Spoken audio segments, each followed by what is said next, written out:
Okay. Just one second, Rob. Okay, welcome everyone to our session.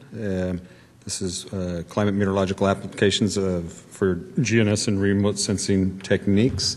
Our colleague Rob, who's stepping out the door, is one of the organizer, and Angel, and myself, David.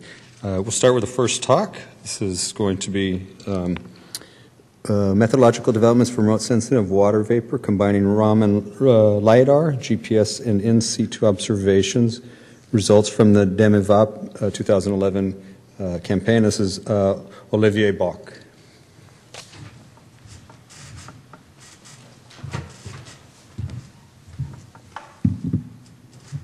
Thank you.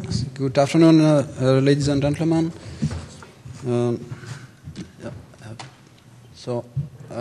I will talk about methodological developments we are doing on measurement of water vapor with different techniques, and I will show results from a recent experiment we conducted in collaboration with between IGN, IPSL, and Meteo France. So this project aims at developing a Raman lidar-based system with high accuracy and controlled long-term stability for different kind of applications: climate monitoring, radio sound bias detection and correction, space geodetic techniques calibration, and also calibration and validation of satellite water vapor products. This is a collaborative effort between different groups, as I said, which we are conducting for around 10 years now. And we conducted several experiments in the past, and today we'll speak about this experiment at Observatoire de Haute-Provence in the French Alps, which was conducted in fall 2011 with specific objectives, which are to test several Raman lidar calibration methods, intercompare most recent operational and research radio sounds, and test some means for mitigation of signal scattering and multipass in GPS measurements. Here is a view of the Observatoire de Haute-Provence site. It is mainly based on a lidar facility, which is operated in the NDAC network. So we installed a mobile Raman lidar we have developed at IGN, which is a scanning lidar, and there is a radio sound facility where we installed 4 different stations, radio sound receivers, and we launched balloons with 3 or 4 different types of radio sounds. So we tested the 2 modem sounds, M2K2 DC, and the most recent M10, and also Vaisala RS92, and some balloons carried also the Meteorological Snow White reference sound. We installed also 2 masts with humidity sensors. So we had capacitive humidity sensors and dew point. And these 2 masts were actually at 90 meters from the scanning Raman lidar and 180 meters. The sensors were in view of the Raman lidar. The 2 pictures are taken from the top, from the roof of the van where we have the Raman lidar. And so the measurements with the scanning Raman lidar, we pointed at low elevation, very close to the sensors, and these collocated measurements were used for the calibration of the Raman lidars. That's one of the methods we are going to test. We installed also several GPS receivers on the roof of the lidar building, and 2 of these antennas were equipped with microwave absorbing material. So that's the means for reducing multipass. So there are also other instruments deployed during the campaign. I will now mainly focus on 3 different instruments: the scanning Raman lidar, the radio sounds, and the GPS. Here is a view of the integrated water vapor time series during the 2 months experiment. In black is the curve from GPS, so it's continuous measurement, and the colored dots represent the radiosonde measurements. So the blue stripes show the IOPs, which were nighttime IOPs because Raman lidars work only during nighttime. And yes, so that's it. So first, we have compared the GPS retrievals. So we had the precipitable water from the 5 GPS, and here we compare each individual to the average of all. And this gives an idea of the noise or the internal precision of the GPS. We have very small bias on each of the 5 retrievals, and standard deviation is about 0.14 for the 2 antennas which were equipped with microwave absorbing material. The 2 others without have a slightly higher standard deviation, 0.15, 0.16, and the 5th GPS was a different type of GPS which had a slightly higher noise. It's a tremble. And in terms of uncertainty, we can estimate that GPS uncertainty is about 1, 2, 3%.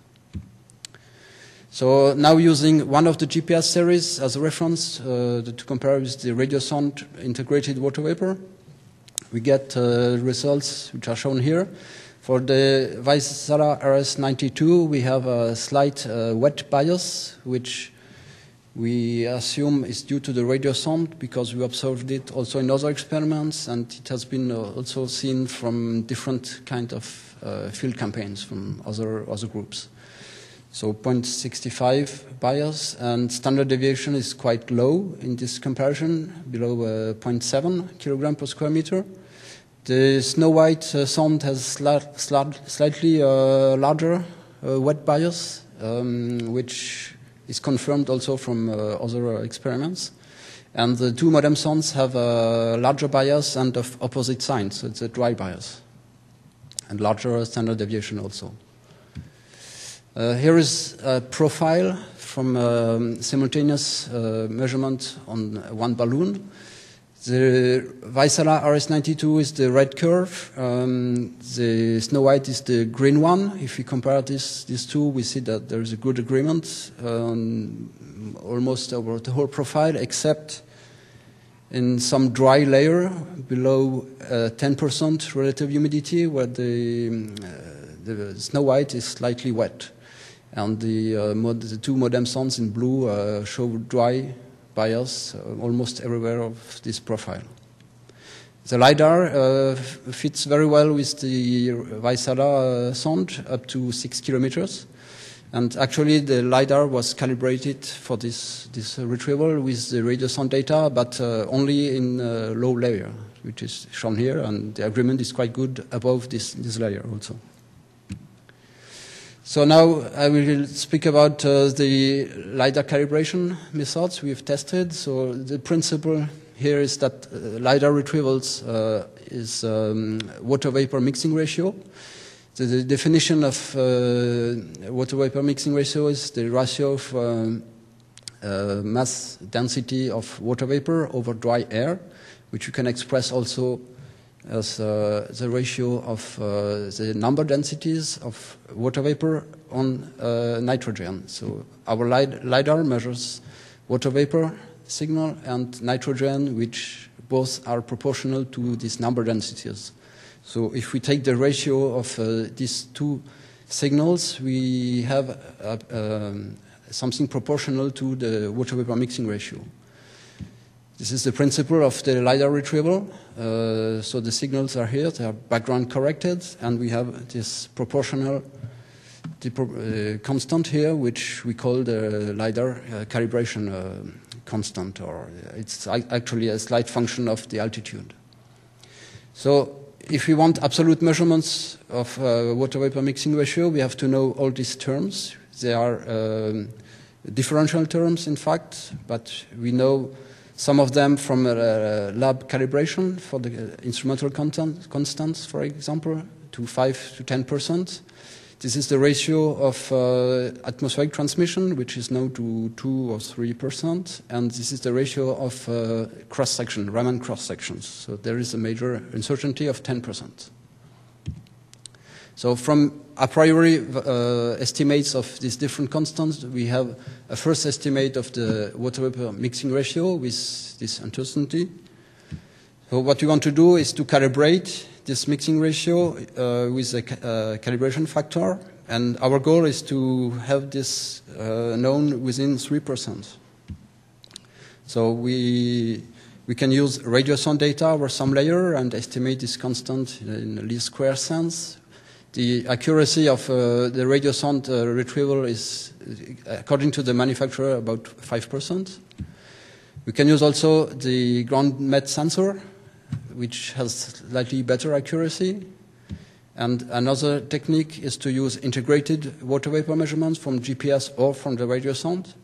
And the last technique is some original method that Pierre Bosser has developed during his PhD. And it consists in using the Raman lidar integrated quantity to correct GPS measurements. And then, since the Raman lidar is not calibrated, we estimate the calibration factor during GPS processing. And this has shown 2 to 5% accuracy from previous experiments. So now I will show the results from these different approaches. The first one is a very classical one, is using radio sound data over some layers. So we compare here different layers, and we see there is quite a large scatter. Overall, we have 5 to 6% standard deviation of the constant. Well, the constant can change during the time of operations if we change something in the instrument, and actually, or unfortunately, it occurred. We had some damage on an optical fiber. We had to change it. But this occurred in September, and we did not see very clearly here a change in the calibration constant. But we have a large offset between the observations from September and October, which seems not linked to the instrumental change. So this offset is by 10 to 14%. And if we consider there was some change which we do not explain for the moment, if you look at the September observations only, or estimates, we see that the standard deviation is 2 to 3%. So here, over this homogeneous period, we have quite high repeatability of the calibration constant.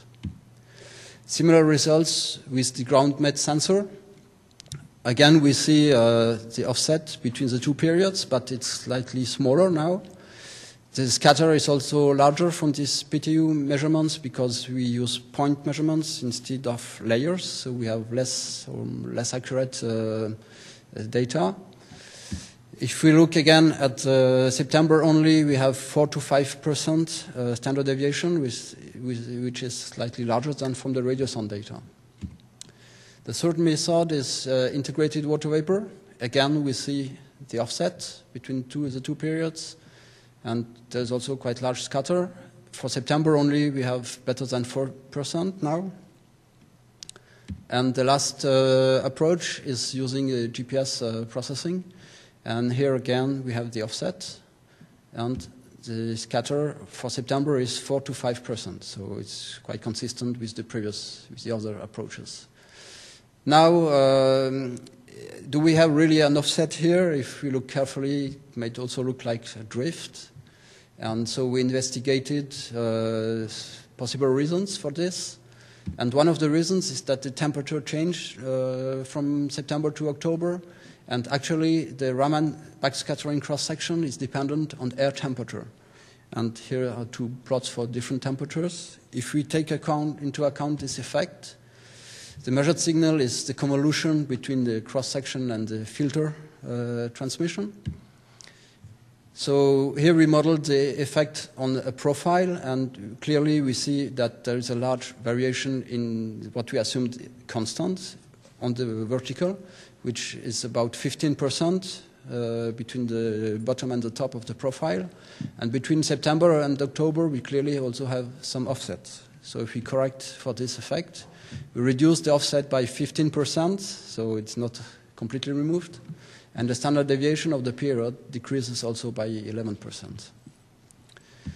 So in summary, we compared different instruments. We got some interesting estimate of the uncertainty of GPS precipitable water to less than 3%. The comparison with the radio sondes showed some rounder error of 4 to 5% and some mean difference of 4 to 8%. And we suspect there is radio sonde wet bias during nighttime. Concerning the LiDAR calibration methods, we achieved initially 4 to 6%, but if you look at the periods where it seems very stable, we can achieve 2% accuracy. At the end, we were a little bit disappointed by the PTU performance, which is less good as radiosonde. And initially, we expected that this method would give the best results because the PTU is more accurate and measurements are taken at short range. So the LiDAR signal-to-noise ratio is higher. But in fact, we discovered there was some interference in the LiDAR measurements at short distance, and presently we are working at the improvement of this interference problem. So, thank you. Thank you very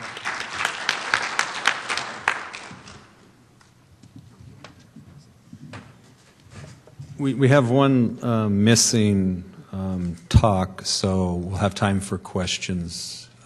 It's after this talk right now. There'll be a 15-minute period where we can talk if it's desired. Okay, thanks. Yeah, we have been talked to keep on the schedule here, but there will be one missing, free block, so we can keep questions for Olivier at that time. For our next talk is Olga Verkogliadova from JPL, and she's going to present her work on mapping geopotential height and geostrophic wind in the upper troposphere and lower stratosphere using cosmic and CHAMP GPS radio occultation data. We have to.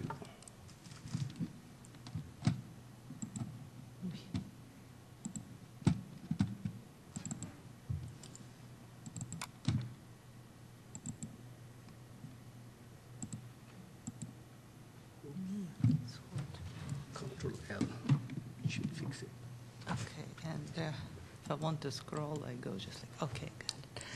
Okay, I'm going to talk about mapping geopotential height and geostrophic winds in upper troposphere and lower stratosphere using GPS and radio occultation with CHAMP and cosmic. Oops. Okay, I'll use this. This is my motivation. GPS radio occultation profiles a quasi-randomly distributed in space, which is usually not too convenient for a lot of climatological and earth science applications. So we tried to produce, and we succeeded in making and distributing level 3 gridded products for climate analysis covering about a decade of data, jointly cosmic and CHAMP data. Initial focus is on monthly gridded products including geopotential height, temperature, and wind. I'm going to briefly outline Bayesian mapping of geopotential height, this approach we used in our gridded level 3 product. Sampling error analysis, I introduce where you can find this level 3 product, and I will tell you a little bit how we try to work with geostrophic and balanced winds using radio occultation data.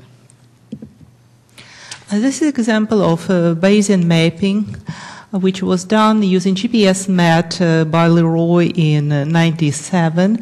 And geopotential height, just to remind you, is a gravity-adjusted height and certain dry pressure level. This is geopotential, and this is geopotential height. And radio occultation data are pretty much scattered around the globe. So we bin them in several days bins to have pretty good coverage, and then we average and try to make a map, sort of smooth product when you have a grid and value assigned to each grid point. Bayesian interpolation, we use a Mackay 92 approach when we have a set of basis functions. In our case, these are spherical functions to fit irregular sample data with a known noise characteristic. Why we use Bayesian interpolation? Because we have a regularizing function which acts like a penalty, and we weight our data distribution and try to optimally resolve structures in the data without overfitting. If we have a regularly sampled data, so we try to reduce the sampling error by global averaging. At the same time, if we do averaging, we're missing on transient structures. So what we do, we need to balance our approach and find the optimal spatial and temporal resolution for capturing climate averages and regularization parameters for cosmic and CHEMP radiocultation data sets. So basically, longer averaging periods permits more sounding for improved averaging. At the same time, we still be able to resolve a little bit longer-lived structures. We experimented with different mapping parameters to minimize errors, and also we validate with error interim against cosmic and CHEMP synthetic data set, and I'll explain it a little bit later. And our paper just published in Journal of Atmospheric and Oceanic Technology. This is an example of the error interim mapping of geopotential height for January 2007 and July 2007. These are monthly averages.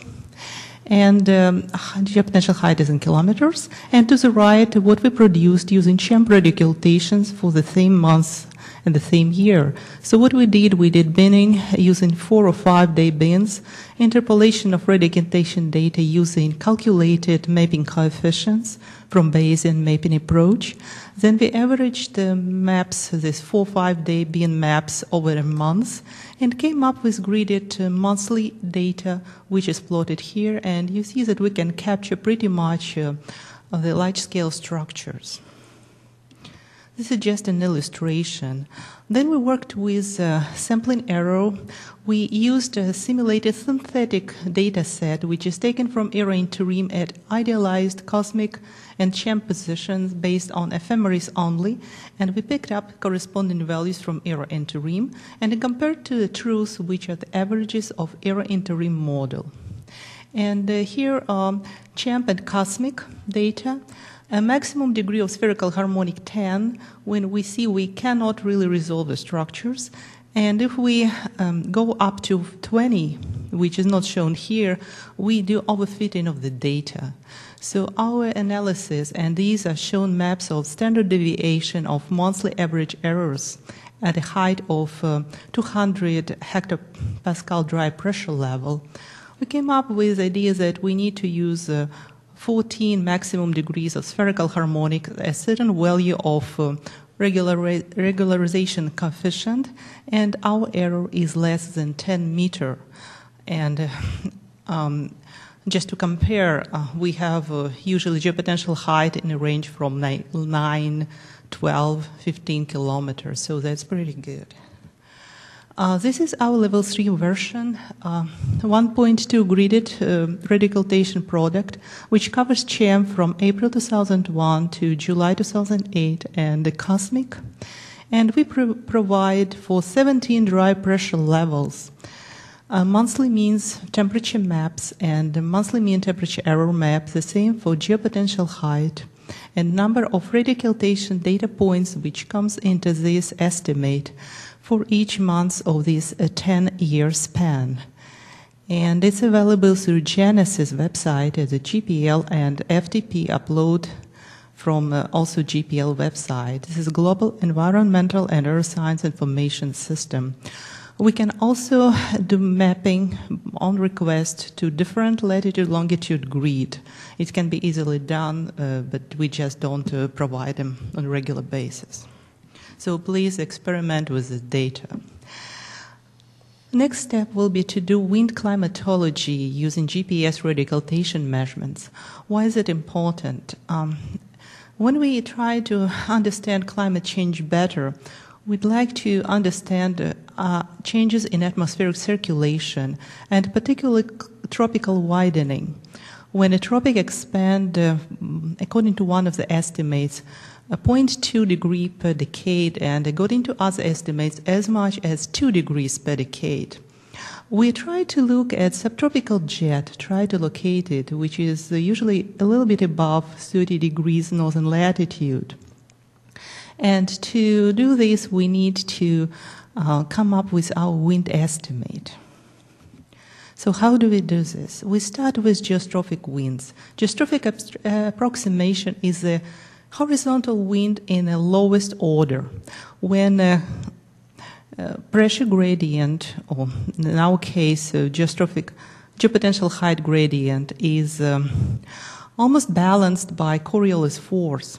So we have kind of large-scale kind of vortex structures, vortex-like structures in the atmosphere. So this is estimate of geopotential height and geopotential wind, which we calculate from given geopotential height.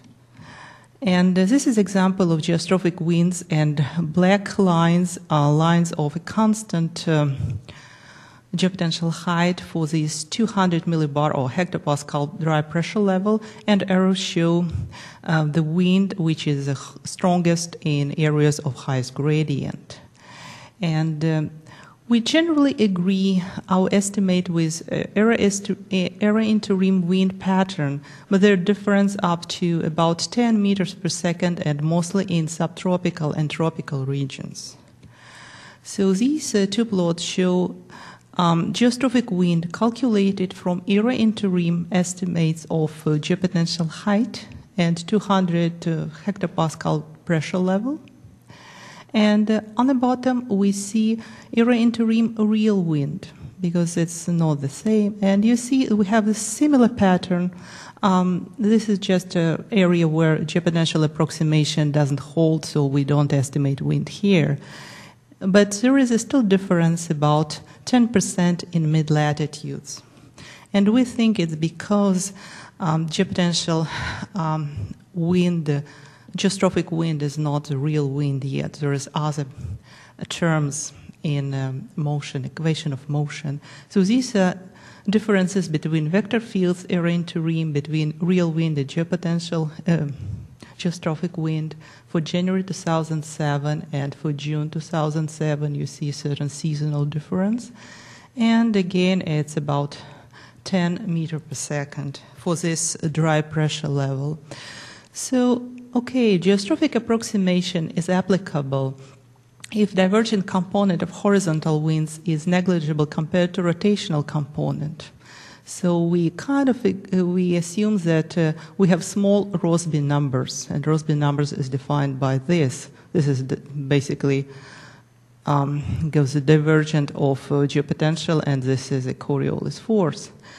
And if we look at full equation of motion for zonal and meridional velocities, and this is a geopotential and Earth's radius, we see that it's nonlinear terms in square brackets we need to be taken account. They call the cyclostrophic acceleration terms, and they provide coupling between meridional and zonal momentum equations. And they were shown out in Randall in 87, sorry. So we believe that if we account properly for these nonlinear terms, we'll be able to reduce our error of estimate of real winds. So if we do iteration of nonlinear terms, and here are first estimate of geostrophic winds, and what is shown is difference with real era winds, and we do first iteration to calculate full balance winds. We call them, because the previous equation is called sometimes balance wind equation, you see that our error is a little bit reduced. Still, we have certain problem in the tropical region, and we're working on it, but it looks better. So this is where we are now. This is our estimate of balance winds, and this is a pressure level 100 hectopascal, and this is difference. This is calculated from cosmic radial occultation in January 2008, and this is a difference with ECMWF.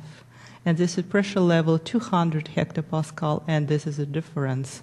And of course, we have a little bit bigger difference when we go a little bit lower in atmosphere. So our conclusions are, we provide gridded radiocultation data products for CHEM and cosmic radiocultation, and it can be checked in this website. Look at the data option on that website.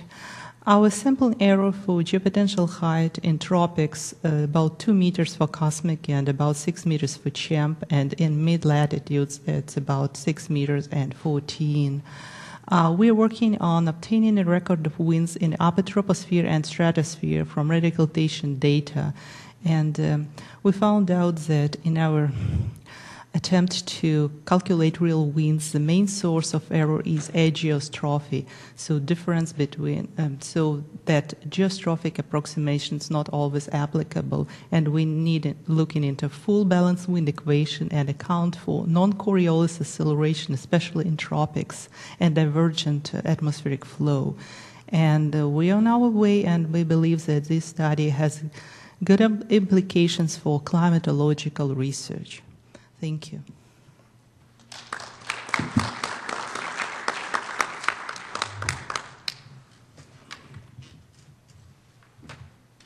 So we have time for questions now. Remember that there is a free slot right now. So if somebody has questions for Olga. Tony? Yeah, on your previous slide, could you show me, I couldn't read the numbers on the difference. And also, do you have a sense from independent studies of how large the errors are on ECWL? And no, what, first question. This difference here is, I believe, around less than 10 meters per second, and it's about 10 or maybe a little bit higher, like maybe 12 for 200 hectopascal. And what we're going to do next, our next step is we try to apply our balanced width approximation using synthetic data set, so kind of eliminate ACMWF part and compare apples to apples. So we calculate using era interim, we calculate geopotential height, we calculate geostrophic winds, we calculate balanced winds, and see how we reduce our error. So that would be the answer to your question. Is the cosmic data being used in the operational analysis being adjusted to the data system? For our wind estimation, we are working on it, and we do have some results with cosmic.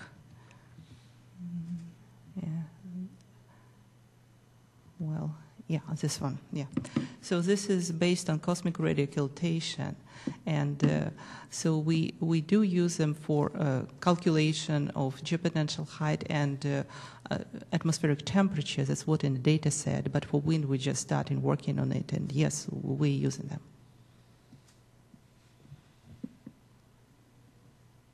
John, you had another question?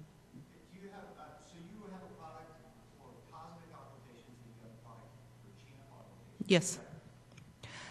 They are actually in adjacent FTP directories, and they can be accessed in the same way from the GNSS GPL website. Do you know, so the number of occultations in each one of those products will be different because they're different occultations? Yeah, and they are calculated separately for CHEM, separately for cosmic, and of course they're overlapping at a certain time interval, so you can compare and use both of them. Do you have an idea of how sensitive these retrievals are to the occultation density? We performed a sampling error study, and here you can see that if you move for the same maximum degree of spherical harmonics, so basically the same resolution, if you move from CHEM to cosmic, you improve, I believe, for instance, if we look in this area, we improve maybe from, I would say, 18 to maybe around 10 or a little bit lower than 10. And statistics of radiocultation is also provided at GNSS website, so you can look it up for each of the data product.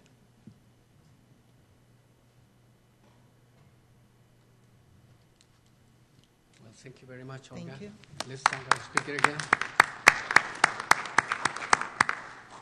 So this is the right time if somebody has any question for Olivier and his Raman lidar calibration of precipitable water vapors.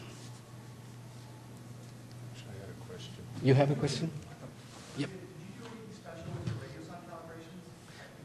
I was going to.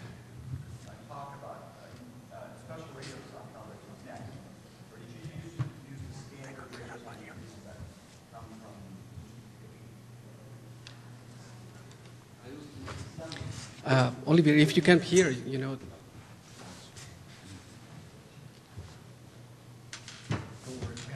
You're asking if we use the corrections in the radio sound observations. No, we use the standard output from the Vaisala software or from modem software. No. What version was the DigiCore software? Do you have any idea? No, I didn't operate the system, but I think it's up to date, I would say. Yeah, call my attention exactly that because you got a wet bias, you know, on the radio sound integration, and most of the bias that have been reported in the literature for radio sounds is that it will produce a dry bias. You know, it's the radiation on the humidity sensor, problems with the time response of the sensors, you know, in colder environments. Yes. And in fact, I see people from the Gruan group back there who are working hard on getting all those calibrations. I can comment on that. Yes. Sure. The dry bias, usually it's more higher up in the profile, and it's mostly in the upper troposphere. And it's also stronger during daytime. Our comparisons are only for nighttime. And we compare total column water vapor, so the lower layer have more weight in the total column. Yes? I have a question on the snow white. You showed the snow white was another wet compatible lidar. Where did you put the transition from liquid to ice on the mirror in the analysis? Yeah, good question. This is actually a little bit tricky because you cannot apply a standard process for this data. And so we have passed some time on looking at individual profiles. So we had only 7 launches with the Snow White, so we could inspect all the measurements. We have also Peltier current. And in the case of the dry layer, which I showed, it's clear that the Peltier current comes to saturation, and it cannot cool down more. It should do. And so the comparison with the Vaisala RS92 clearly shows that in that case that's a problem because there is a dry layer, and the lidar sees the dry layer clearly also, which is calibrated much lower layers. And it often occurs during this experiment that we had such dry layers. That's why the Snow White is wet biased. Yes? Just to comment on the Sonde, there's a 2009 paper by Milosevic, which does show this voice bias at night in the RS92 sounds. So that's consistent. Yes. Yeah. Thank you. Thank you very much. Okay, we can, as I said, we have this free slot here, but we cannot speed up the rest of the sessions. So we will have to fill up a little bit here. If any one of you have a topic for discussion that would like to bring, we have still 10 minutes that we can enjoy, you know, for a general discussion. Otherwise, I will use this time here to remind you about the poster sessions. Sorry, you have some. So this session comes together with a poster session. It's running until 6 p.m. this afternoon. We have one from Mikiko Fujita, and he's going to talk about GPS precipitable water vapor data sets as part of the GPS precipitable water research project. I don't know whether Fujita is here with us. Okay, she's back there. So Would you like to say anything special about your poster to call the attention? Okay, we will be there anyways. So we have another one. It's a comparison between GPS radio occultation technique and radio sounds data for atmospheric correction in interferometric SAR, synthetic aperture radars. So here again, is somebody trying to use state of the atmosphere with the GPS radio occultation or with radio sounds in order to do corrections for the SAR data and get better information. Is Said Mirbron. I don't know whether Said is here with us now. We have another one, is onset and withdrawal of the western North Pacific summer monsoon in the 2000s. It's going to be presented by Yuta Kubasuru. We have 4 more, is global distribution and propagation of the tropospheric biennial oscillation, is also by the group of Tomohiko Tomita, is Yuta Fukuda. Stratospheric sudden warming proved by GPS radio occultation with the Formosat and cosmic data in the period 2007 and 2011. Is going to be Yan Yang Liu. Is I don't know, is here. Measurements of rapid variations in the lower tropospheric humidity profiles using ground-based scanning compact microwave radiometers. It's going to be presented by Stephen Rising. Is Stephen here? Yep. And will be this is going to be the last poster that is associated with this session, is using CloudSat and MODIS for exploring a hurricane intensity estimation technique. And it's going to be presented there by Renford Alexander.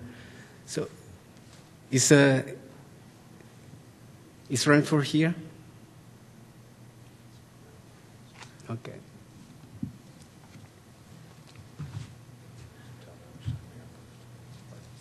We have 5 more minutes. Do you want to bring something?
to introduce the next time.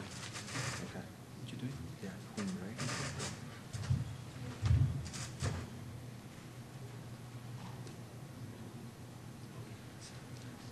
Already? Yeah. Yeah, 1 minute. Oh, okay. Okay. All right, we'll begin again now. I wanted to introduce the next speaker, which is Hoon-Rae Yu. And the presentation will be validation of sun moisture corrections using GPS and MWR precipitable water retrievals during Dynamo Sonde 2011 Amy.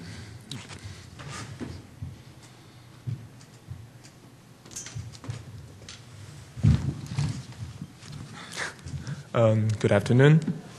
Today I'm going to show you some analysis based on the sound data set from the Dynamo Sonde 2011 Amy, the validation of sound moisture correction using GPS and microwave radiometer precipitable water retrievals during Dynamo Sonde 2011 Amy. Okay. This map shows the sound networks of Dynamo field campaign conducted from October 1st to December 15, 2011. The purpose of the Dynamo field campaign is to get a better understanding of the MJO initiation and eastward propagation over the Indian Ocean. To achieve this goal, it is crucial that the accurate humidity measurement should be well documented. The majority of the enhanced sound networks in this map, including Manus and GAN, use the Vaisala RS-92 sound. This analysis will be focused on these two sites, GAN Island and Manus Island, which use the Digicora version 3.64 sound correction system, which include the most recent Vaisala sound correction algorithm. The importance of sound humidity correction can be seen in this slide. This slide shows the Toga core field campaign conducted from November 1992 to February 1993. In Toga core field campaign, there's three kinds of sound correction system were used: the Vaisala RS-80A, RS-80H, and VIS system. In the left figures, shows the vertical profile of humidity, of relative humidity and a specific humidity. Let's focus on the rightmost panel, which shows the correction of specific humidity with these three kinds of sound correction system. We can see that in RS-88 system, at lower levels, there's a 0.25 gram per kilogram correction. And in RS-80H system, the maximum is about 1 gram per kilogram corrections. And in this system, there's a 0.5 gram per kilogram dryness at lower levels. The right figure shows the impact of the sound correction onto the convected mass flux. This figure shows the 4-month mean zonally average convective mass flux between 150 to 160 E, with uncorrected sound data, corrected sound data, and their differences. The larger values are shaded. So we can see from these figures that the larger convective mass flux shifted from about 10 north to slightly south to the equator with the corrected sound. So this result tells us that the corrected sound data have a significant impact on the intensity and distribution of the convection. So here's the data set that we use in this study. For these two sites, Manus and GAN, they use the RS-92 sound with Gluon version 2 correction system and Digicora version 3.64 correction system, which had 3-hour resolution, and these numbers shows the sound number that we use after eliminating questionable data. Gluon, as GCOS reference upper air network version 2 data include the corrected and uncorrected data, as well as the uncertainty of the correction itself. And the correction consists of calibration, time lag, and solar radiation dry bias. The Vaisala Digicora version 3.64 correction system corrects for daytime dry bias and time lag corrections. In the Sonde correction system, we use the high solution sound data from October 1st to December 31st, 2011. We also brought in two independent instruments, GPS and microwave radiometer, to calculate the total precipitable water. Both had 30-minute resolution and 1-minute resolution. And for PW comparison, we calculated 3-hour time averages. And the height difference between these independent devices were also considered. So to evaluate the difference between the corrections, several analyses were made. First, let's take a look at the vertical profile at Manus. In this figure shows the mean RH vertical profile at Manus and the correction in Gruon and Digicora. Gruon is blue line, Digicora is red line. The uncorrected is the black dash line. In here, the two light blue line indicate the Gruon uncertainty range. So we can see that Digicora corrected humidity lie within the uncertainty of Gruon corrections. And for the corrections, Gruon has generally slightly moister correction at upper levels. These are the results from Gan Island. Still, Gruon has generally moister correction, and between Gruon and Digicora, they have different peak in their corrections. Between these two sites, corrections are slightly larger at Manus. It's about the maximum is about 6%, and it's about 4% again.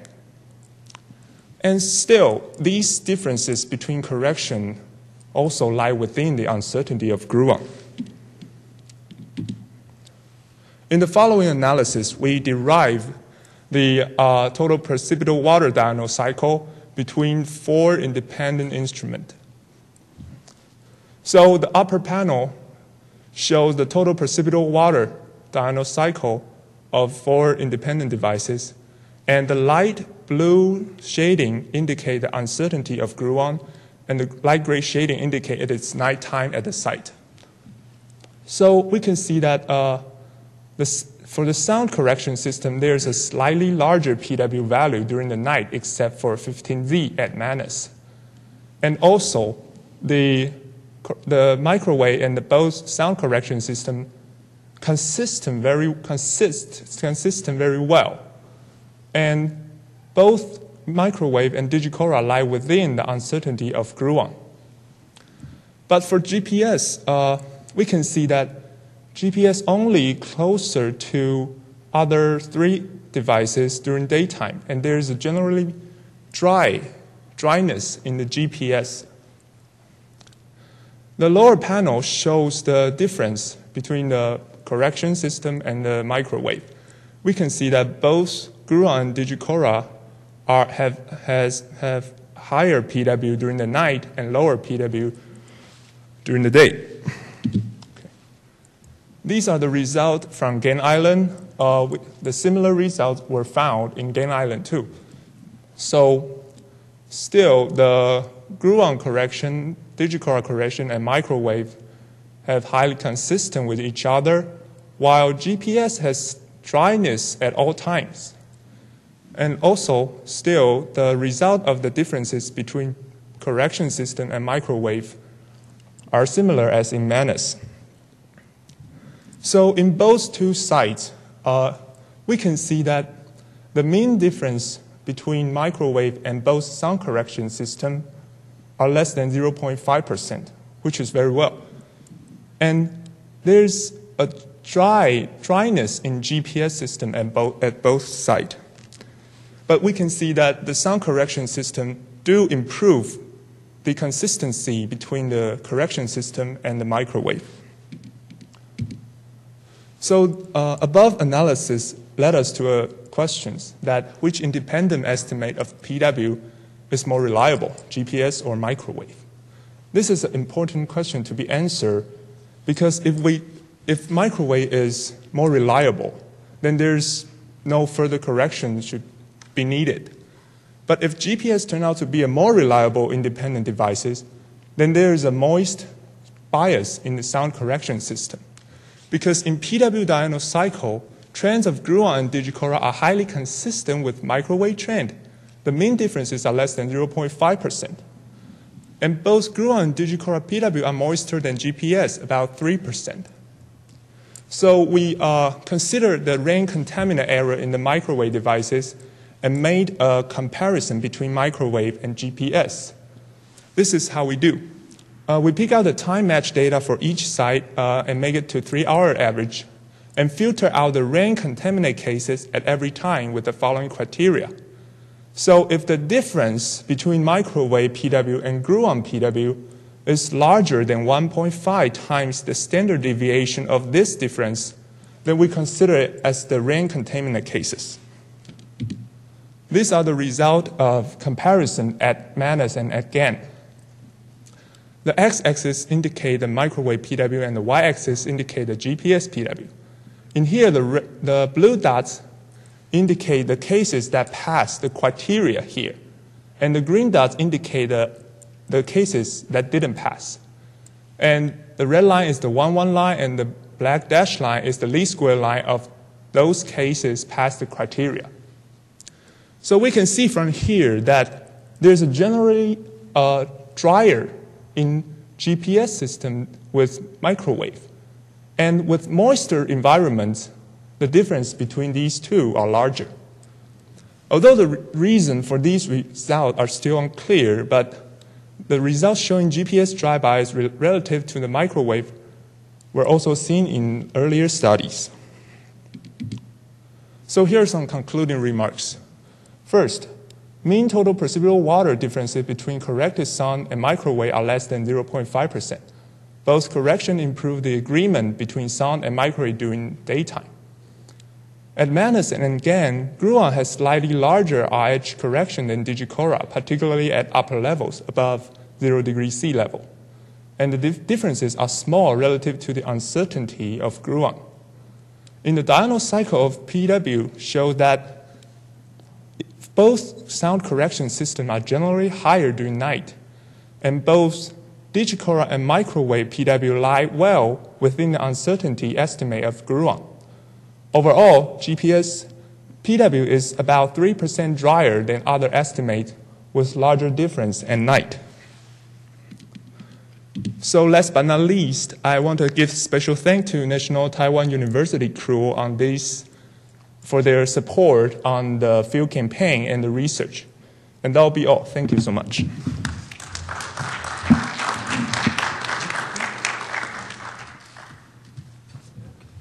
Do we have any questions for our speaker? John? So you did a rain correction where you looked at the difference between the radiosonde and the microradiometer, and they were identified larger than 1.5 sigma. You assumed that to be rain. Another way you could do it, the microradiometer measures liquid water cap. Do you ever plot the difference between GPS and the radiometer as a function of liquid water cap? No, we didn't do that, but that will definitely include it in the further research.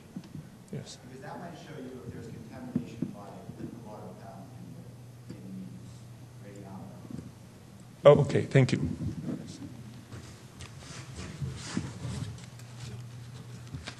Thank you very much.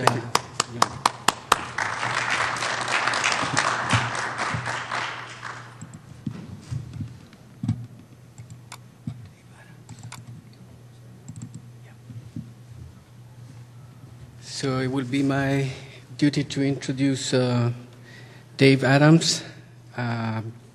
He's now with the Universidad Nacional Autónoma de México, and he's going to present us his results on the dense GNSS meteorological network for observing deep convection in the Amazon basin. Okay. Thanks, Annika. Yeah, I wouldn't say I'm going to present the results, but I'll present some results we just finished earlier this year. What I will do is, is it here? Okay. I'll give a little bit of motivation for why and what we actually did, using a dense network for looking at basically small mesoscale water vapor variability and convective activity.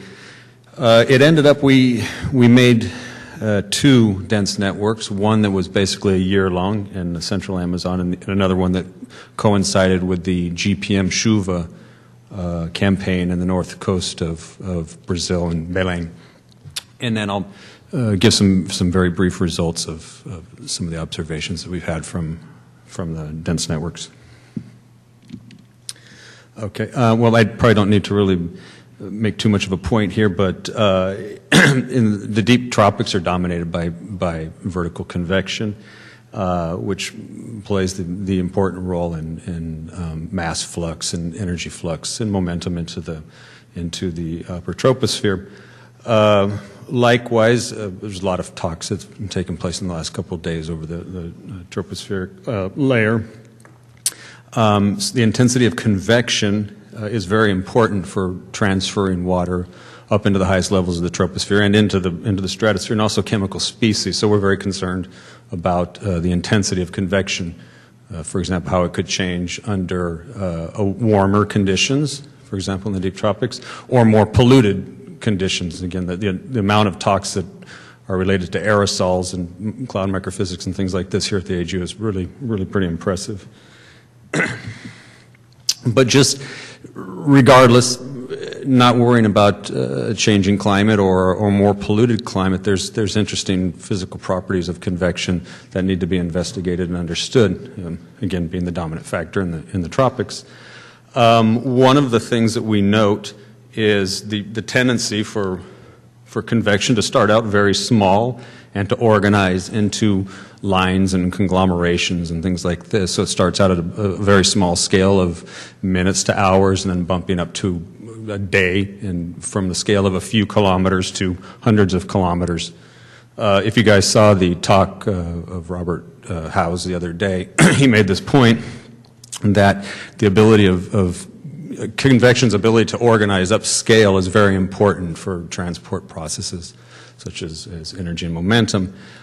We still have the traditional, hot tower type look, but it's embedded in these mesoscale circulations. How convection actually does it, how does it grow from these small scales up to these large scales, is still basically an open question in the atmospheric sciences, and particularly when you think of a place, for example, such as the central Amazon, where large-scale forcing is particularly weak, so to speak. Okay, so these kind of things just motivate just general understanding of convection. How does convection relate to the distribution to water vapor? Well, we know that it does very much so, depend crucially on it. When you think of the mid-latitudes, you have oftentimes very strong dynamical forcing. In the central Amazon basin or over the tropical oceans, that forcing tends to be absent, fronts and things like that. So the convection itself depends on, in the deep tropics, depends on the actual distribution of water vapor itself. However, there are very complex feedbacks between convection and the water vapor distribution. Very moist areas tend to produce more convection, and it's drier outside in the subsidence regions. It's a positive feedback. Also, the fact that it moves upscale is a very difficult thing to model. The shallow to deep transition has always been problematic in models. And then also, how does convection organize in models is another issue.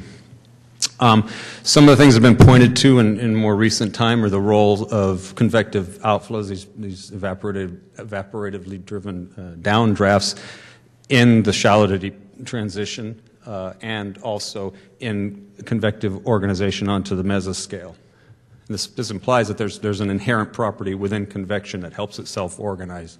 Thinking again here in terms of a place where you don't have really necessarily strong forcing. What are these specific scales, temporal and spatial scales, upon which convection organized in the deep tropics. Well, we don't have a lot of observations at really small scales. We depend on models, some, for example, modeling work that's been done. But actual observations are pretty few and far between. So these were kind of motivations that we thought, well, how can we look at high resolution, high spatial resolution, and high temperature resolution water vapor fields and then examine how convection behaves? Well, it occurred to us to try GPS, or GNSS to be more all-inclusive. So what we wanted to try was to take really the first attempt. If anyone knows of any other attempt to this in the world, I'd like to know, but it was an equatorial dense network in the middle of the Amazon and also along the coast. The GPS or GNSS is nice because it's all weather. You're not affected by rain and things like this and cloud formation, and it doesn't have any drift in terms of the instrumentation. However, again, thinking of being in the middle of the jungle, in the middle of the rainforest, infrastructure is difficult. Okay. Another thing we kind of wanted to look at technically is, okay, you can process GPS data down to about get PWV, precipitable water vapor values, down to about 5 minutes. But is that real? Well, does the atmosphere really change on 5 minutes? Probably not. But you can, on the scale of an hour or so, you can get showery weather within the deep Amazon. Okay. And another motivation, something that I'd read papers and things like that on groups that had done in Japan and France, Germany and Sweden, and even in the U.S., trying to come up with 3. John Duran is another person who's done something like this, looking at 3D or tomography, pulling out vertical structure in the water vapor field. So that was another motivation for setting up the dense networks. And again, in a place that depends fundamentally on the distribution of water vapor, that is convection. All right, well, I probably don't need to explain this to you, but logistics are really a problem. You have to go to work in a canoe. That's a little hard. So what do? You stick your GPS antenna, your receiver, wherever you can. So in the middle of the rainforest, we had very few options. So one of the options was to stick it on top of one of the LBA flux towers. 55-meter flux towers are about 15 meters above the canopy. You can read the gory details in this one, but basically, even though it's a very unstable tower, it's a powerful radio, probably a lot of multipath, things like this, you get very, very good PWV values. So it's not a problem. I think even, John, you've done stuff on moving platforms, right? If I'm not mistaken. Okay, so the Manaus dense network, you'll notice more or less kind of a strange configuration. A lot of stations in and around Manaus, and then you got a big belt of empty. Well, that's basically the rainforest, so you're kind of out of luck there. But we wanted to get on the scale of about 5 to 10 kilometers, thinking of looking at the shallow to deep transition and then onto kind of the mesoscale. So we more or less cover, I mean, again, within the constraints of being in a very difficult environment, we more or less cover those kind of temporal and spatial scale. Okay, so we had basically 20 receivers, and most of them with MET packs. Manaus has a twice-daily radio sonde launched from the airport. It's right below the GOES satellite, so you get 15-minute images in the visible or the brightness temperature channel every 15 minutes. There is a weather radar from the CIPAN. I put a question mark because it's really hard to get the data. I have a little bit of it, but that's kind of difficult. And then there's also another site that was Embrapa, just north of Manaus, where they have a lidar installed, and they also had a month where we did kind of an intensive campaign with some radio sondes. This is Henrique Barbosa at the USP, who's in charge of that. And I actually believe Max Planck has put a vertical pointing radar at that site now. I'm not real sure about that. I wanted to point one other thing out. This is important here.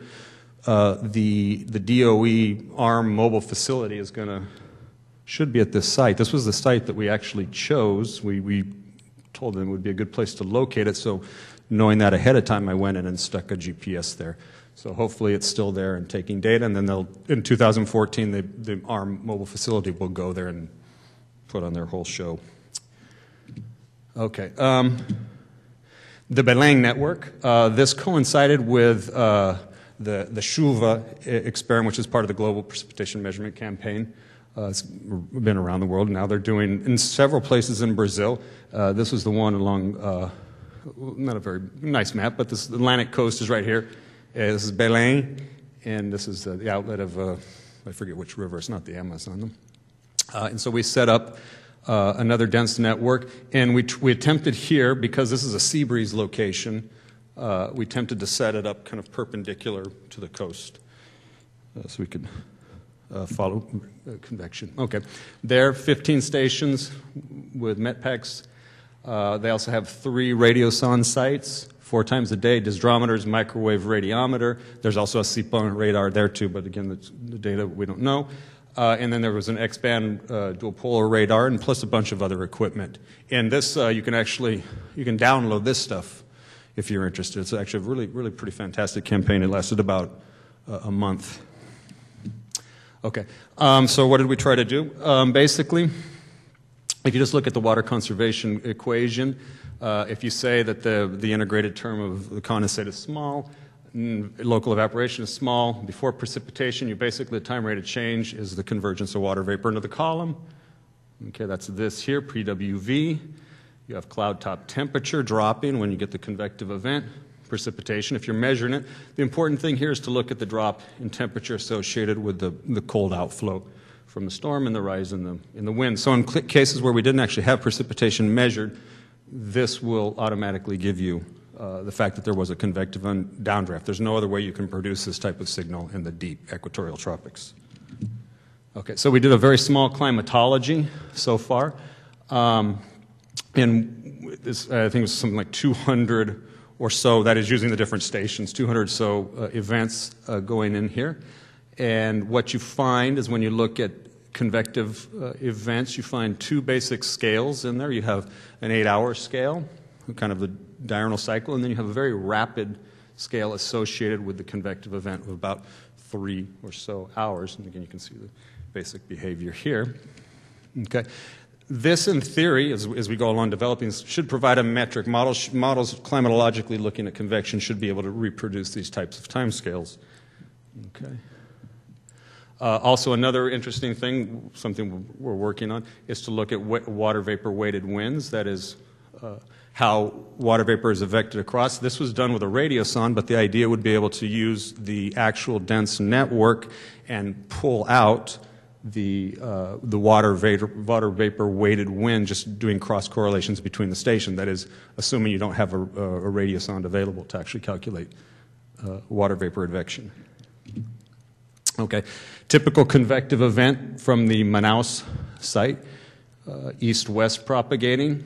If you kind of look carefully here, you can see the basic behavior as the convective event goes propagating across the basin. This is a scale of about 100 kilometers, and so you can actually look at the water vapor disturbance. You can also see as it goes along, it actually intensifies, at least in terms of convergence. So there's a whole book. You can develop a whole type of climatology. We have a year's worth of data of these things. Sea breeze convection. It's a slightly different setup, but you can see in Belém, you have afternoon convection every day exactly at the same time. It's kind of interesting.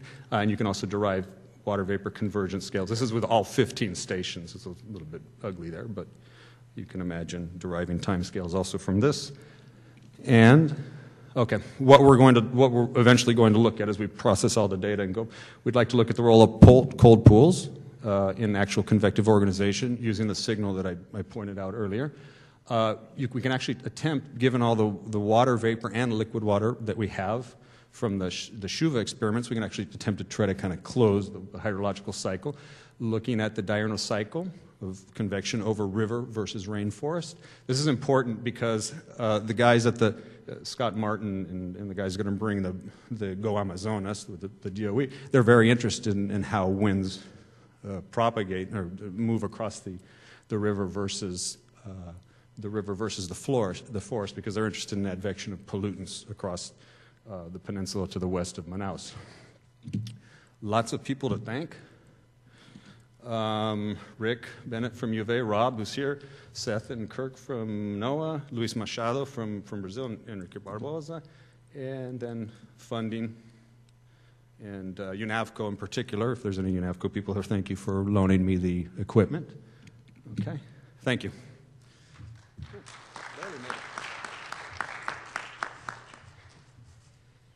I think we have time for one question for Dave. If,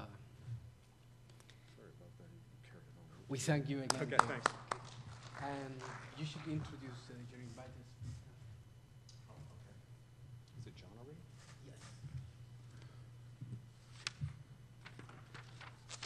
Oh, okay. John Braun is our invited speaker. Where's his talk here? Okay. And he's going to talk about the application of COCONet to determine water vapor variability in the Caribbean. Our invited speaker, John Braun.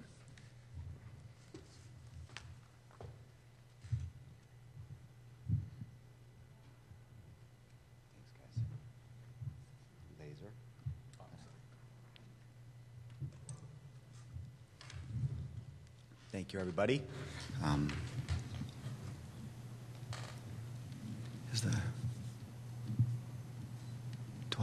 Do I have a, oh no, I have to.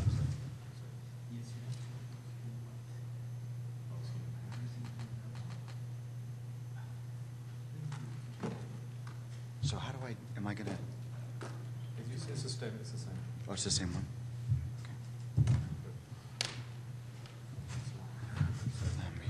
Sorry for that. That's okay. I should have just done it.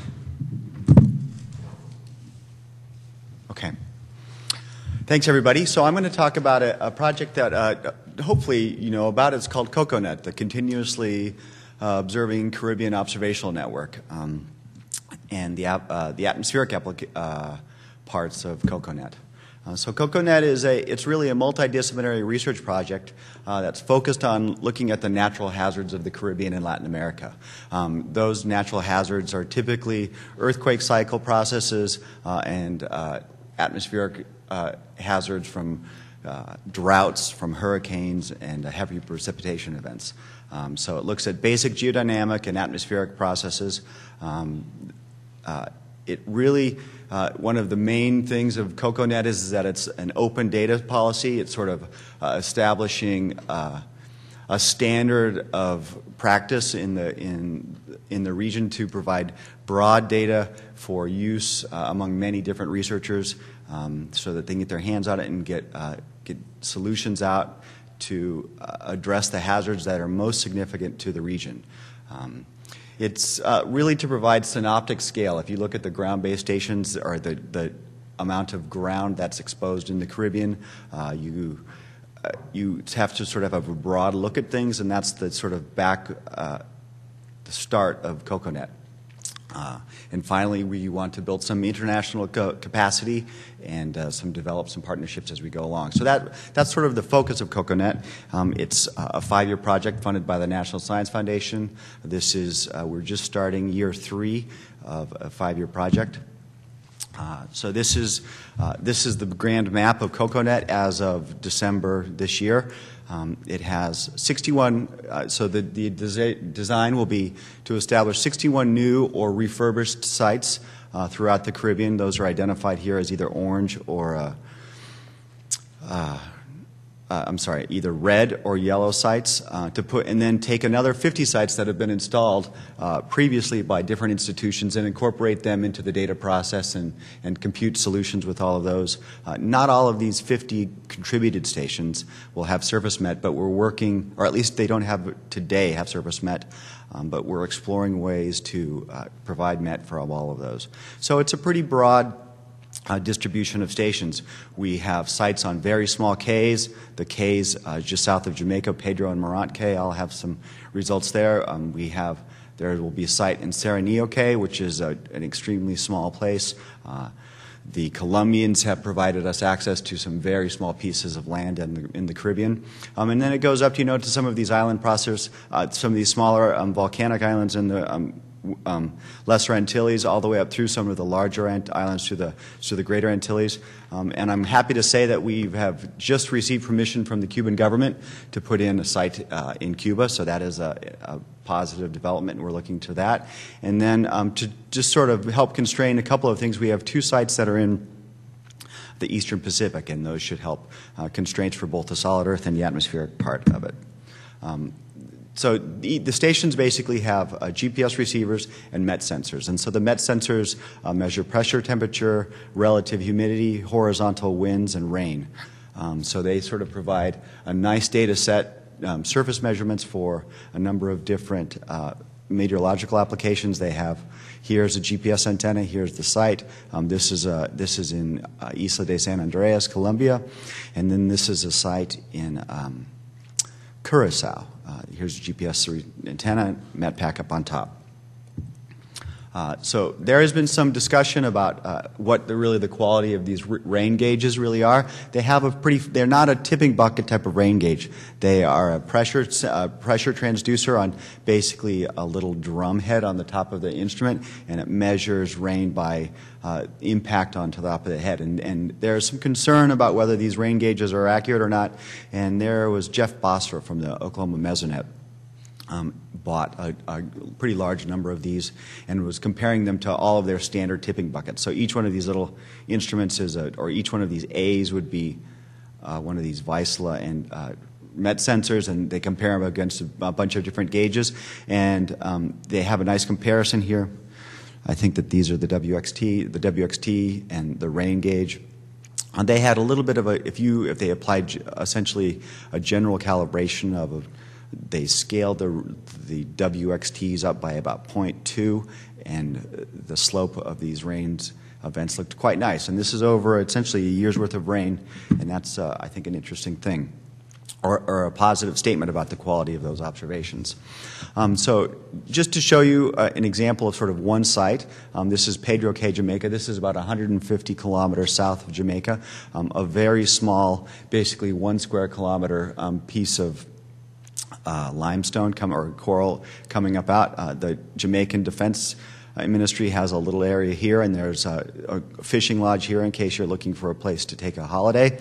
And then the site was installed on the Jamaican Defense side, a nice geodetic type of monument and an antenna.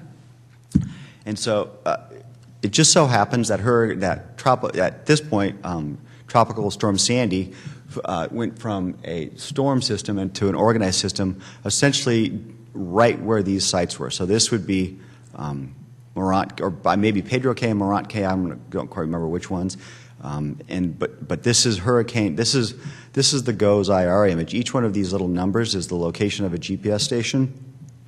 The precipitable water is estimated and represented here as the integrated amount of water vapor and color-coded. So you can see the sort of moisture in the larger scale circulation associated with Sandy sort of getting organized. And then here are the surface pressure measurements here in green. The integrated rainfall for the day is in red. Dew point temperature, dry temperature, and then horizontal winds. That's a little bit too dense, but over 2, 4, this is about a week worth of data. And so then the storm sort of hit here and we lost that. It was, if you go back and you look at how high this site is, it was essentially dunked in the water for a while. But it came back and it's drying out and it's looking better, and it provides a pretty interesting data set. So this then sort of is a larger view. This is an animation that I'll be getting ready to plot or run. The same, essentially, this is the time step from the 23rd of October at 0:15 UTC in 30-minute time steps up through the end of October as it moves up through New York and New Jersey. Just see if this goes. And so you can see how the moisture variability is captured by not only the COCONet sites, but the sites that come up through the United States. You can see it maps through there. We sort of lose some sites here as the communications go down, but they generally come back. We'll get these sites running again. And they do come back. and then we sort of have this cold front that will eventually merge in with Sandy as it comes up there and help strengthen the system. And you can see how the GPS network really tracks the moisture of both the cold front and also Sandy as it moves up. That's a bad pressure measurement right there.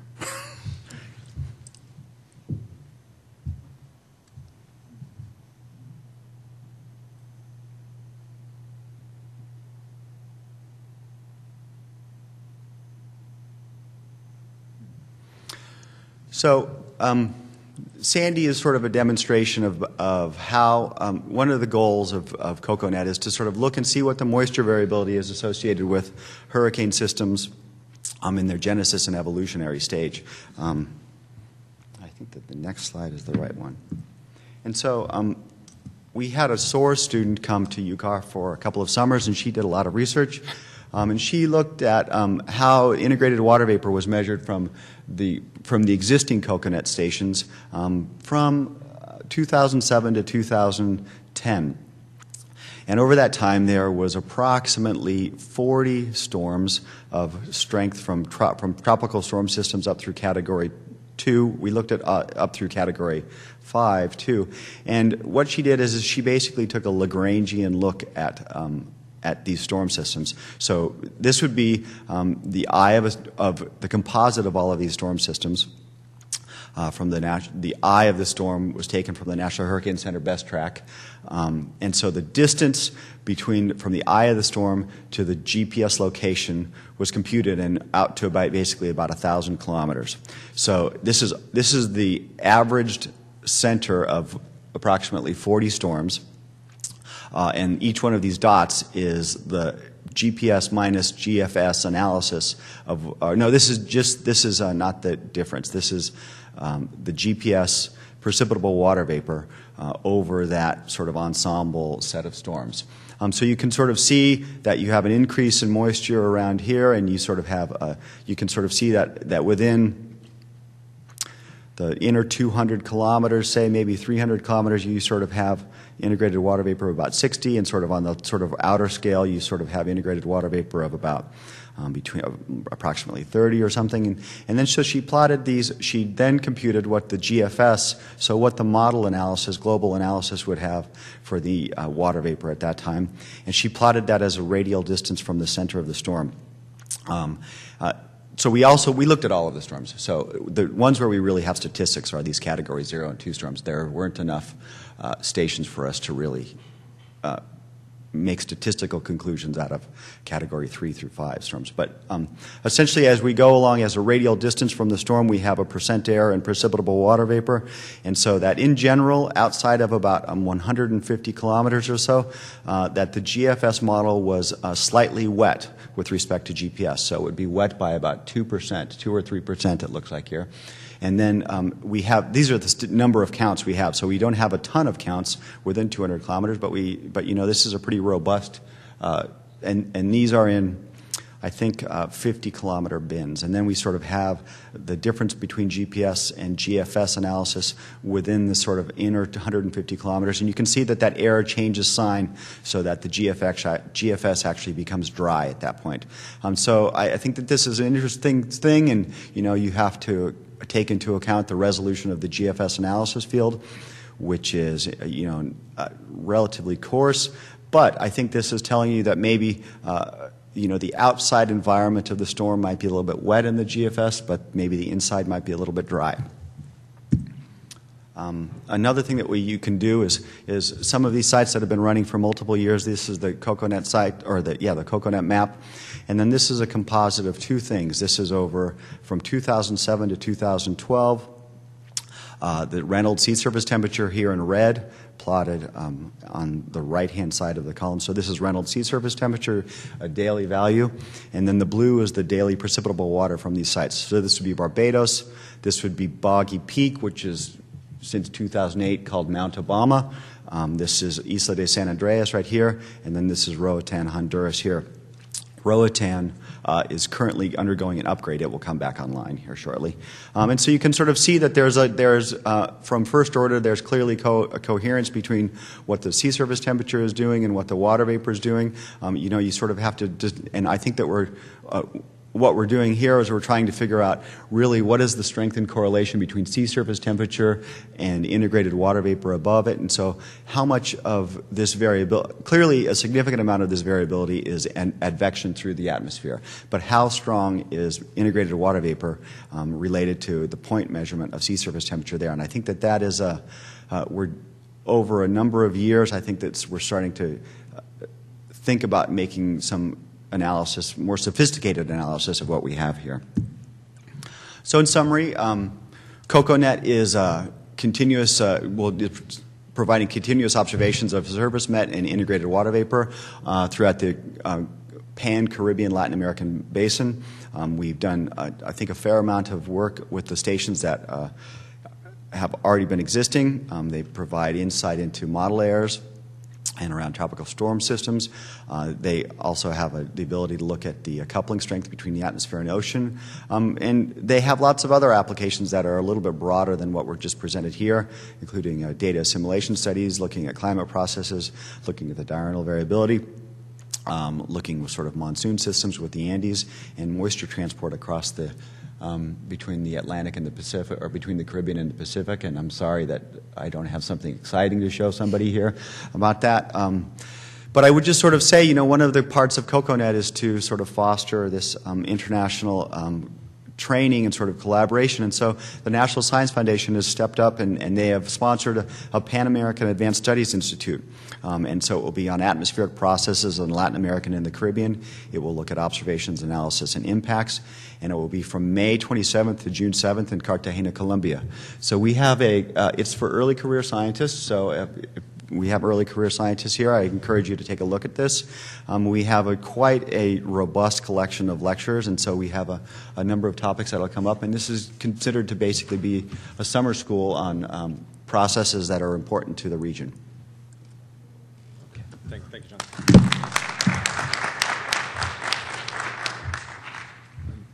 I'm sure John will be around and be happy to take any questions. You're out of here? Sorry. No, I'm not done. Okay. No questions, huh? Okay. Yeah, no, I think we're... While I'm switching. Okay. So, real quick, somebody? Well, I just wondered, does any quality control go into these products? Does it need it? You showed that one bad value popped up there. So. Well, clearly that one slipped through.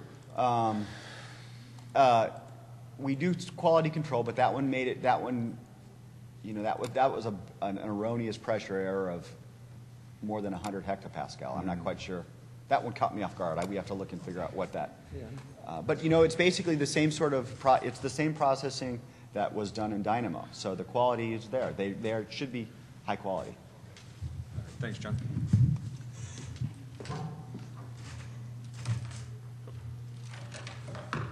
Cool. So let me introduce, the next talk is originally by Anna Kursinski, but it's going to be given to us by Rob Kursinski, and the title will be Low Latitude Free Tropospheric Water Vapor from GPS Radio Occultation.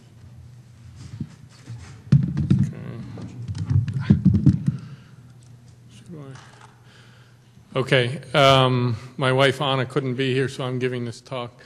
Also, we're working with Chiao. The water vapor results that we're showing are from the occultation results are from JPL. So Chi is on here as a co-author. Okay, so quickly, I'm going to go through motivation, the approach we're using. Most of the talk is actually going to be on comparisons between the GPS humidity and GPS RO humidity and the AIRS humidity, and then just some comments at the end. So the motivation is to look at the water vapor feedback. These are different. This is the water vapor, cloud, albedo, lapse rate feedbacks, and the water vapor feedback is a very strong, or thought to be anyway, a very strong positive feedback. So we're sort of mimicking some stuff that we're in the process of mimicking some stuff that Andy Dessler did using AIRS data. trying to estimate the water vapor feedback based on ENSO variations that he was looking at 2003 to 2008. There's a relationship between the surface temperature and the radiative forcing, and this lambda is this water vapor feedback. It has two parts to it. There's a radiation part, so the change in the radiation versus the change in specific humidity, which is calculated, and then there's a change in specific humidity versus change in surface temperature, which is what we can get out of the observations over the ENSO cycle. We're doing some stuff with the GPS RO from Cosmic. We're using water vapor estimated from GPS refractivity plus temperature from a global analysis, mostly ECMWF, and from that you can form a water vapor. We do not use a prior estimate of water vapor from the analyses because I don't trust these. So this is just refractivity plus temperature. And basically, GPS RO can get up to about 240 Kelvin level in the troposphere, so that's about 9 kilometers in the tropics. We're sticking to the low latitudes because the temperature doesn't vary much with latitude and height there. So this is a good domain for the temperature to not vary too much. The lower altitude limit, we go down to just above the planetary boundary layer, 725 hectopascal, because there's issues with super refraction, which I'm not going to talk about down in when you go across the planetary boundary layer top. Okay, so some quick distributions here, just get a feel for what we're seeing. So this is at 547 hectopascal. This is specific humidity here, and then this is how frequently you see values of specific humidity. The solid red line is the GPS stuff that we've derived. The green dots are airs. These are two global analyses. The blue is ECMWF, and the black is NCEP. One of the things you see, by the way, right away here is these analyses have assimilated the observations, the airs and the GPS, and yet they are very dry. They have very little of this very dry air. So I assume this means that the models in the analysis in the NWP systems do not like this very dry air. Also, you see that even though GPS has a very long horizontal averaging interval, it actually sees more of the very wet air than any of the other analyses or the airs does. So this is we're always hit with people saying, oh, it's a very long slant path, so it's going to wash stuff out. But actually it's seeing higher amounts of high water than the other systems are. This is 725, so this is just above the boundary layer. The green is airs, the red is GPS, and again, the GPS sees much more of this very dry air and much more of the very wet air. Now, what I did is I broke this down. This is specific humidity. I'm going to show you relative humidity. I'm trying to figure out where this pattern is coming from, so we broke it down into 10-degree latitude bins. So this is the southern subtropics, has a lot of very dry air, and it comes down here. The equatorial region, just to the north of the equator, has the most of the very wet air. In the northern hemisphere, not quite as much in the southern hemisphere. And actually, there's quite a bit of hemispherical asymmetry. The southern hemisphere is definitely drier than the northern hemisphere here. And then this is airs. So if I go back and forth, these are actually on the same scale. So airs is seeing less of the very wet air and a lot less of the very dry air here. Those are both relative humidity plots. And then this is just in that very wet area, this is airs, and this is the GPS RO. So you see sort of similar pattern, but the GPS sees more of the high humidity air. And then this is the very dry air, this is GPS, and this is airs. Airs, for some reason, is not seeing hardly any of this really dry air. Okay, so now we're going to quickly look at this. This is a status report on trying to get to the water vapor feedback. So we're using the ENSO variations. One thing I would point out, ENSO is an oscillation. So when you look at the warm phase, so we're going to look at the warm phase minus the cold phase. This is the warm phase of an oscillation, not a warm secular change. So everybody's a little bit cautious about really deriving the water vapor feedback from this, but this is the best we have as a surrogate at the moment. So we're going to look at the warm phase minus the cold phase. This is the ENSO index over the years, the cosmic is up there, and I'm going to focus on this period here from this warm phase to this cold phase in 2007, 2008, end of 2006, beginning of 2007. So this is something Dessler showed. This is the change in specific humidity. These are percentages, so 5%, 10%. Warm phase minus the cold phase. This is global up to 200 millibars. The green is where I trust the GPS data. So I'm going to zoom in on this section here. So this is airs. This is just a zoom in that box. This is the airs, and this is the GPS. And what you see here, this is specific humidity difference, warm phase minus cold phase. So the main thing I see here anyway is the patterns are similar, but the GPS is seeing 2 to 3 times as big changes, up to 30% in here. So it's sort of a similar overall pattern, not identical, but for whatever reason the airs is muting out the variation. And then this is the same thing for relative humidity. That was specific humidity. Now we're going to look at relative humidity. Again, this is the area I trust of the GPS. Again, this is airs. This is GPS. Similar story. GPS is seeing something similar, but much larger in magnitude. Again, 2 to 3 times as large.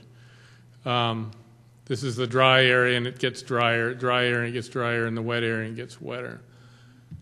Now this is the average. So I'm taking an average across each of these altitude levels and just plotting that. So this is, again, change in specific humidity, 0 to 9% up here. This is what airs is seeing, and this is what the GPS-RO is seeing. They're similar down here. There's some hint that GPS is seeing a larger increase just above the boundary layer than airs is.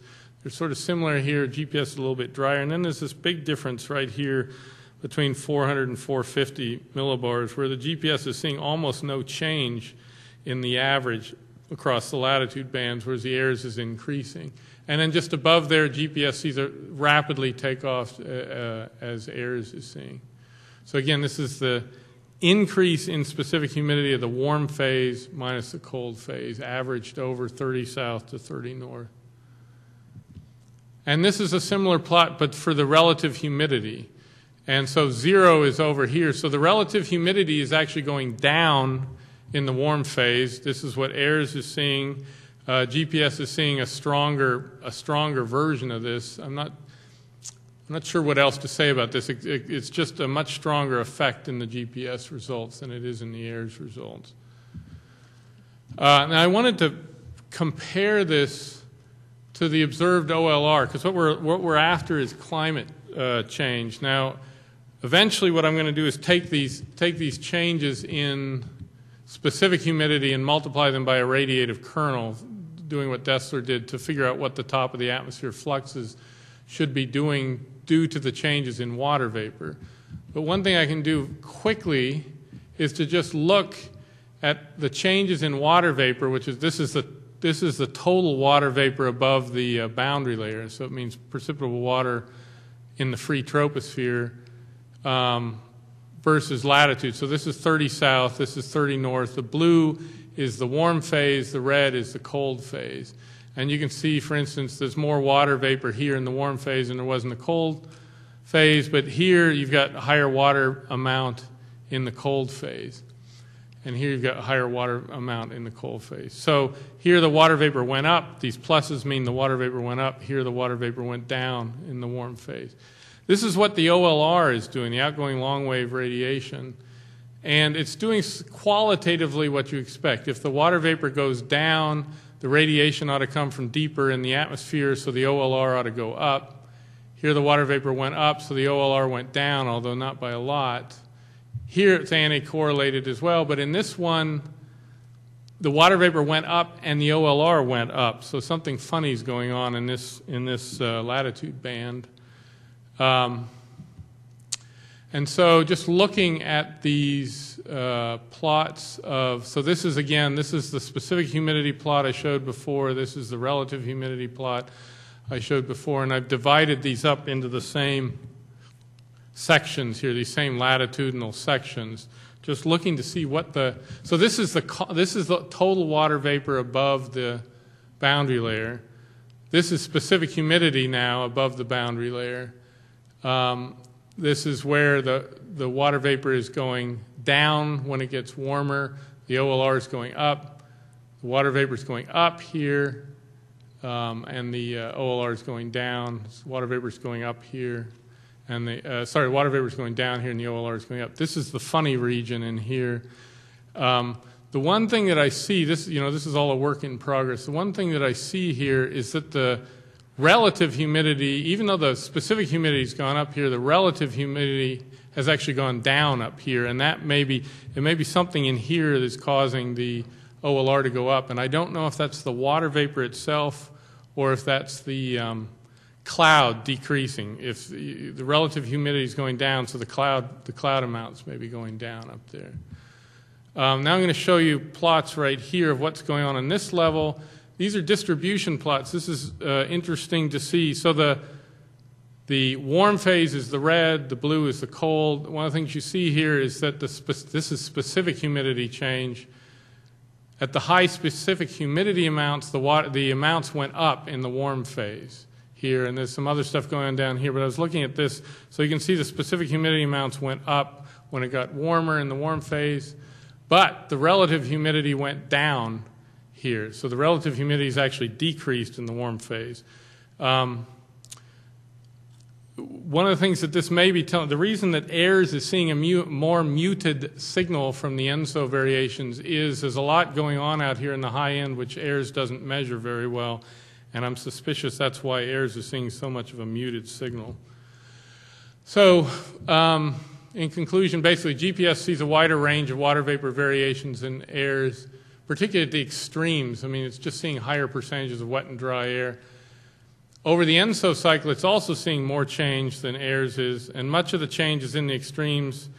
Understanding that variability over the ENSO cycle requires measuring these extremes well, particularly the wet extreme. So additional stuff. My guess when we run this through these calculations, if we do it the way Dessler did, there's not going to be, even though there's a lot more variation in the GPS, I think it's going to average out and we'll get the similar overall effect. However, I'm very suspicious that, that the response is not linear, particularly when you've already got a high relative humidity region. If the humidity changes there, that could very easily change the cloud behavior, and that can produce a big effect that's not captured in the water vapor feedback by itself. And so basically we want to look some more at these relationship between the humidity, the clouds, and the OLR to better understand what's going on here. Okay. Thanks, Rob.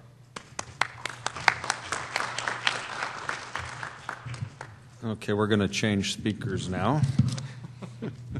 Since it's the same speaker, if you want to maybe ask him about this talk, we can do it after this session because we're a few minutes late.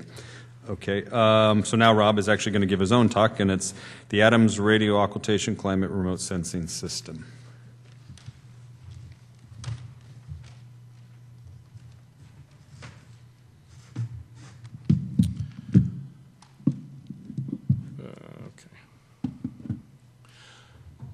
Okay, this is a status report on the ADAMS system. The ADAMS is a next generation system it's GPS RO, except we're going to go to much higher frequencies in order to have more information in the occultations. A lot of co-authors here. Angel here is a co-author. People at Dale Ward, Josh McGee, Mike Stovern, Jeff Hagan and Bill Siss down at Arizona, Heather Reed at, should be a 4 anyway. Oh no, Josh is TV. Okay, Heather Reed here at University of Colorado and Lauren Walden who's at Cornell. Okay, so I'm going to go through a quick summary here. Motivation, expected performance out of this system, sort of why we're doing this, quick vision for the future. Most of the talk is on field results and then a few conclusions. So, why are we doing this system? The issue is when you have a climate system, climate models are wrong in ways that we don't yet know. And so when you don't understand something, you measure it, and you measure it independent of the models. So we're trying to come up with a system that can measure the temperature, the water vapor, the pressure, sort of like GPSRO, but better than GPSRO, completely independent of climate models, so that we can get the state independent of the climate models. The motivation, this is one of the motivations, just showing these are long-term trends of water vapor from various analyses. The tropics is here. The thing that's scary about these long-term trends, you get different signs out. It's not even a question of do you get the same sign, you're getting different signs out of these analyses, and same data going, well, not entirely the same data going into these, but this is a problem because this is one of the basic forecasts of climate models, that the water vapor is going to go up, and we're not even getting the sign consistently here. So satellite occultations are very powerful in a number of ways. You can get global coverage from orbit. There's a unique relationship between bending angle and the refractivity. Insensitive to surface emissivity, works in clear and cloudy conditions, very high vertical resolution for a remote sensing system, very high precision, which means you can watch variability to understand processes, and also very high accuracy. Now, limitations of GPSRO, you can't separate the wet and the dry contributions to refractivity. It's got sensitivity to the ionosphere that you don't want in climate. It has a sensitivity to an upper boundary condition that sometimes you hear about it, but you have some integrals that have to carry up to infinity, so you've got to do something to initiate those integrals. And it has limited vertical and dynamic range of water vapor and temperature, for that matter. So if we build an occultation system from scratch and put it operating on water vapor absorption lines, we can then measure both the bending and the integrated absorption, and that gives us enough information to break the wet-dry ambiguity. These profiles are much shorter wavelengths, so the ionosphere has much less effect, so they go to much higher altitudes. You can actually get the hydrostatic boundary condition directly from the observations, very high in the atmosphere. And so you end up with a cross between GPSRO and MLS, and it's a standalone thermodynamic state estimator. So looking at the spectra of absorption, this is the 22 gigahertz line and the 183. These are water lines, and this is what ATOMS is built around those. And just like with bending, you have a very nice forward relationship between the index of refraction and the bending angle, and an inverse relation. The same thing is true for absorption. So you have these very nice forward and inverse integrals, so you can measure absorption and get the extinction profile of the extinction coefficient.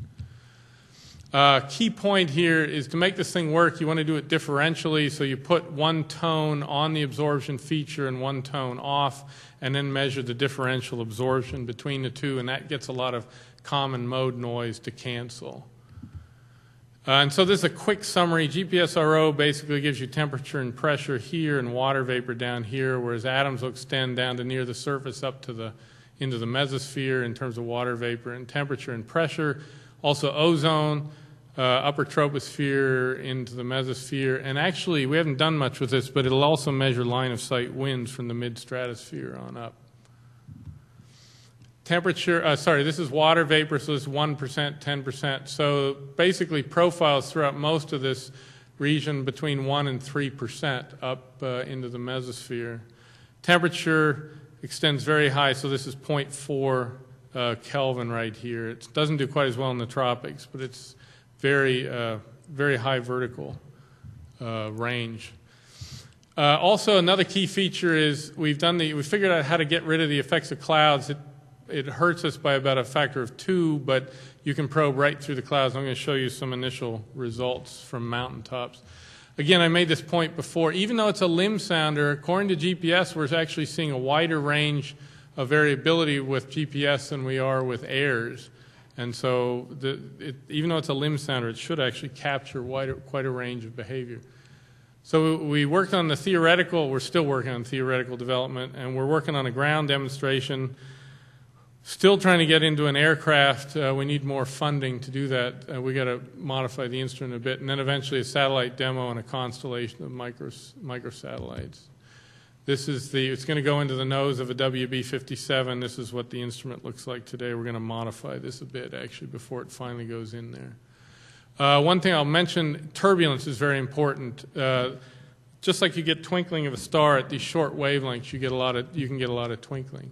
So, field measurement summary, I'm going to whip through this fast. Water vapor and spectroscopy, turbulence, cloud and rain measurements, and a very intense storm that we got some very interesting measurements through, in particular water vapor estimates in the presence of clouds. This is the instrument deployed at various places. This is the 183, this is the 22 lens. 3 baselines across campus at 800 meters, between 2 mountaintops 5 kilometers, and between 2 distant mountaintops 84 kilometers. This is looking at Mount Lemmon is the other site here. These are astronomical sites, observatories that we use. One of the important first results, this is comparison of the measured spectrum, which is black, and 2 different spectroscopic models. It's right on top of this blue model, this AM 6.2. We didn't realize at the time, we got agreement at the 0.3% level, we didn't realize that the best known error estimates were up at 2.4, so we're almost like an order of magnitude better than it. We didn't know it at the time because we weren't aware of the specified accuracy, of the expected accuracy. And then this is a comparison of the atoms with a nearby hygrometer from the rooftop measurements, just showing extremely good comparison. This is up on a mountaintop, another spectrum. Here we are seeing some difference between the spectroscopic model and what we're measuring. This is much farther out from the line center, and so we think we're seeing errors in the spectroscopic model here. We also picked up the isotope for the first time, this H218O isotope that we want to measure from space. This is measurements along this very long path at 22 gigahertz. I forgot to mention this stuff was at 183 gigahertz. This is 22 gigahertz. It doesn't have nearly the opacity, so you've got to get much farther apart between the transmitter and receiver. This is the water vapor we retrieved. This is water vapor on one mountaintop, water vapor on the other. It's sort of in the middle. It's very hard to get ground truth over an 84-kilometer path. Also, there's this spot here where it didn't measure as well, and we think that's because it was virga going on. This picture was taken right about this time, and there's a thunderstorm right there, and we think there's virga in the line of sight. Turbulence is a very important effect. The scintillations are causing the amplitude to bounce up and down. We're trying to measure the amplitude to measure absorption by the water vapor. So we've done a lot of theoretical work. In fact, Angel did his thesis on this. And now we've done measurements out there, and so far they're looking pretty good. This is a measurement of turbulent intensity, Cn squared. So this is the variation of the refractivity. This is measured along this long path, the 84-kilometer path. At noon it was higher. It decreased into the afternoon, but then the storm came in here. This is that virga I was talking about before, and the turbulent intensity goes up as you'd expect. So this looks good. We've got a lot of other plots here, but in the interest of time, I skipped those. This is a very intense storm we wrote out on August 18, 2011. This is us under this red spot, very intense rainfall and winds during this thing. So this is the change in optical depth, so that's going up to an optical depth of 12. This is versus time. The blue curves are from 24 gigahertz. The red is from 198.6. So you can see these opacities. It got up so high that we lost the 198 gigahertz signal. By looking at the ratio of the opacities, you can use me-scattering theory. I'm not going to go through this, but basically you've got a drop size cross-section. You've got the number density of the drop size. And then you've got this electromagnetic efficiency factor, which is plotted here. This is 1, this is 0.1, 0.01, 197, and 22 gigahertz. So you can actually read off of this and look at the ratio between the 24 gigahertz opacity and the 198 gigahertz, 198 and the 24. You can get a ratio, and you can actually figure out what the dominant drop size is from here. And then you can actually go and calculate what the rain rate, it turns out, from that. It's very simple, actually. And we got rain rate estimates during that intense part of 53 to 55 millimeters per hour. The closest rain gauge we could find other than our Trader Joe's thing here, was 46 millimeters per hour. So this looks like a good estimate. So this is not unintended application of these Adams measurements, but you can get the raindrop, you can get rain rate and also the raindrop size. In this time, let's see, where is it? In this time right here where there was no rain, there was actually, the amplitude variations were quite large here. So this is a spectrum from 195 to 210 gigahertz. These variations are unusually large, and it turns out they are turbulence, as far as we can tell. And when we use the caltone, which is that 198 signal, we ratio it with these other frequencies. Most of this noise goes away. There's still some noise, but this demonstrates that we can get rid of most of the scintillations with the caltone, which is very important. So I'm going to quickly show you water vapor in the presence of clouds. We're going to focus on this period when there was some cloud here. Right in here, you see a lot of variation in the 198, but not much in the 24. That means these are very small particles, which is presumably clouds. So I'm going to quickly, this is the opacity plot, and this is a webcam. And you can see there's a cloud rolling across, and then you see the cloud clear out, and then some rain comes in. Oops. So we're going to focus on this region here to look at the water vapor. One thing we had to do is we actually had to use the pressure scale height between the two endpoints, the pressure at the two mountaintops, to get the water, to get the temperature. So this is temperature variation. This is during the intense rain. The cloud is over here. And so these are models of what the water vapor should look like. This is when it's clear, although you can see it's a little bit hazy. Here we're in the cloud, and again, it still works. This is our water vapor measurements, and this is the modeled water vapor absorption. Again, this is the measurements and the model. So the water vapor is in the sort of 14.5 millibar range. This is after the cloud. You get a nice fit here and another nice fit. So this is, let's see, this is the water vapor pressure we derived. This is the saturation vapor pressure. We think the temperatures we estimate are a little bit cold, and that's why we're getting this supersaturated air right here. But overall, we're very happy with this result. Taking those individual spectra, taking what the water vapor is, and then just plotting it versus time here. So the instrument's working well in the field, very high dynamic range, optical depth of 11 so far. The water vapor retrievals are working in both clear and cloudy air. The scintillations due to turbulence are generally what we expect, so that's good in terms of projecting to how the satellite system is going to work.